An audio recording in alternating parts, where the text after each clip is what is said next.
మరోవైపు తెలుగు రాష్ట్రాల్లో వాతావరణం ఒక్కసారిగా మారిపోయింది. పలుచోట్ల ఈదురు గాలులతో కూడిన వర్షం కురిసింది.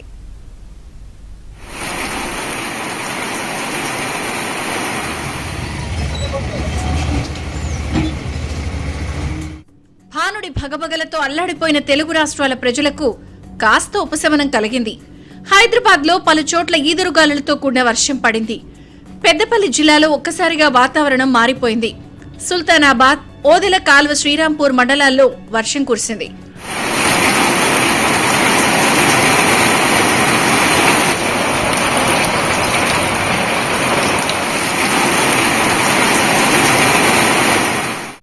కొనుగోలు కేంద్రాల్లో ధాన్యం, మొక్కజొన్న తడిసి ముద్దైంది.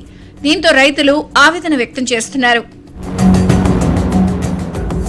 ఖమ్మం జిల్లాలో పలు గ్రామాల్లో భారీగా ఈదురుగాలులతో కూడిన వర్షం కురిసింది.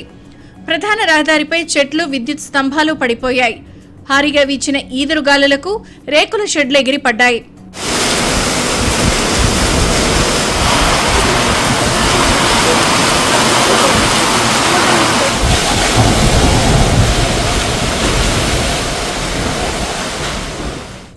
మార్కాపురం జిల్లా త్రిపురాంతకల్లో ఉరుములు, మెరుపులతో కూడిన వర్షంతో పాటు ఈదురుగాలులు బీభత్సం సృష్టించాయి. మేడపి వద్ద టోల్ ప్లాజా పూర్తిగా ధ్వంసమైంది.